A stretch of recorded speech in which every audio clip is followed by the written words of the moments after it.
take it from us and cut the community out of it.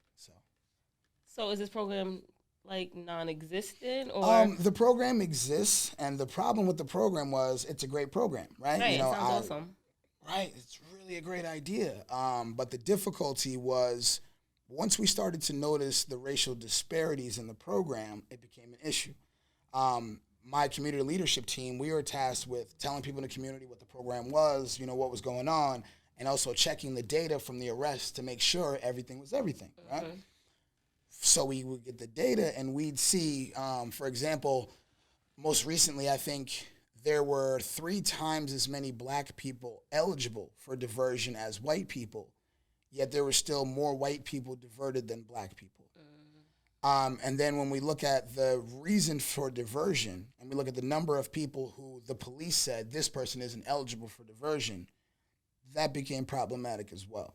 So when we started to ask those questions and say, hey, what's going on, the police department stopped sending the data to us. So, I actually met with the mayor. I met with the chief. We all sat down. They made promises, said they would give us the data. That never happened. So, moving forward, there was actually a Times Union article that came out about the program, but, that's a whole thing. I won't, commandeer this whole thing into that topic, but if you want to know more, it's always there.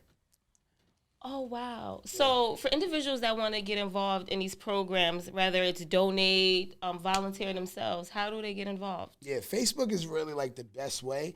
My name is Paul Kane on Facebook. And again, we have volunteers. If anybody wants to volunteer to help hand out books, you could do that. Sometimes we have people come and read on stage. They read books and we record it because we're going to put it on our website so parents can just hit play and just see somebody reading. Again, that's people modeling that behavior. We want older people doing that. So if anybody wants to read, if anybody wants to donate some books, if anybody wants to dress up as a superhero, you can come and do that. And of course, if anybody has any money, you can definitely, send that too. I'll come dress up as a superhero. I want to be Storm. Okay, exactly. And now listen, I'm not even gonna hold you. I'm usually more of a DC guy, but I respect it. I gotta respect it. Absolutely. You're more than welcome to. I love that. I think that is so awesome because my kids and I, we read every night at the dinner table. That's like our family time because we're into the sports and everything. And I was saying too, that's why I was like, I wanted to connect with you guys to try to incorporate something together. Let's collab. Absolutely. And I'm glad you said that because that's really what we want to happen. We want everybody to read at least 15 minutes a day organically. It doesn't have to be reading, doesn't have to be this weird thing that only happens in, I don't know, certain people do. We want to normalize it. So if you see somebody reading, it's like, oh, of course, that person's just sitting there reading a book.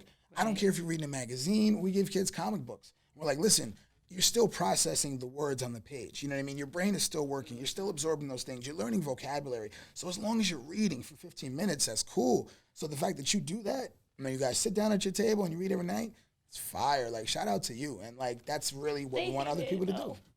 They hate it. They're like, every night, can it just be twice? And I'm like, no, it's only we only read one chapter. Let's go. The trick is what we found was we offer the kids like 100 books. We're like, listen, you just pick whatever one you want to get. And inevitably, one kid came up and he was like, I want this. It was a book on the Boston Tea Party.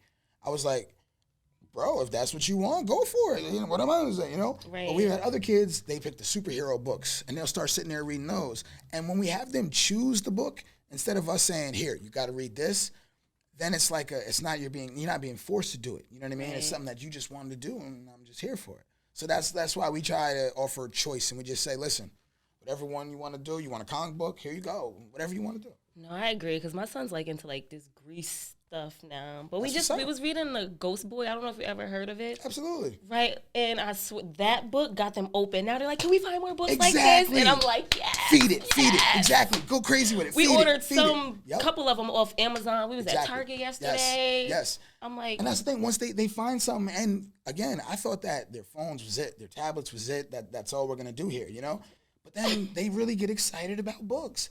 And when I was younger, I'm not going to hold you, I used to get excited about Goosebump books.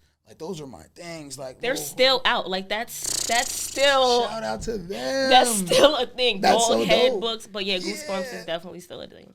So I get it, and I'm glad that energy still exists. I didn't think it did, but it's great to see. And that's why we're like, yeah, you like that? Here go 20 more. Go crazy. Keep reading. Right. All that. That is so dope. Yeah, I definitely think that we should definitely push reading more in our community. A lot more. Definitely the parents. Us, you guys. This community. Us. Moms, dads. We got to definitely sit down and read with our children. It takes, 20 minutes? You read a chapter. They read a chapter. You guys are spending time with each other. I definitely think it's ideal. So, Paul, let me ask you a not really personal question, but more of your opinion, I guess, kind of so. Mm-hmm. If you could change one thing, a problem area within our community, what would it be? That's interesting. I guess my perspective is that there's too much competition. You know, I don't think everything is a competition. I don't think everything needs to be a competition. You know, I have no problem. You know, if, like, I don't care what logo goes on a flyer. You know what I mean? To me, I don't care, bro. The event went, kids had a great time, X, Y, and Z happened. You know, people got food, cool, I'm good. You know what I mean? And too often, we compete over resources. You know, we compete over funding and things like that, and partnerships don't develop the way they could because people feel like it's us against them and this group against that group, and there's really no need for that. You know, it's counterproductive. And if we all realized, you know, we have our own table and together collectively our networks can sustain us, I think a lot of that competitive spirit would go out the window and we'd be much better off for it. So how would we do that? That's difficult, you know. My way of doing that is kind of showing. So I partner with, you know, anybody who's willing to, anybody who genuinely wants to help people, anybody who genuinely wants to build.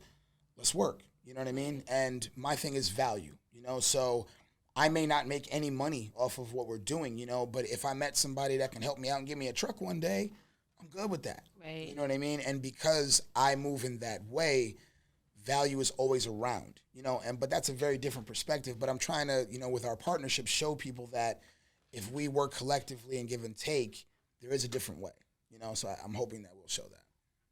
Okay. You are so dope. You should have went with Superman, not Batman. Superman. I mean, I get why you went with Batman, but Superman not even from Earth. Yeah, I mean, human. But he's a homie, but he not. But all that you're doing, are you human? Yeah. Do you sleep? And do you eat? And that's the problem too, because again, and you know what? I had this conversation with Red Hood, one of my Robins, Lukey. He was doing something, and he was really like, yo, I'm out here. I don't care about nothing, da-da-da-da.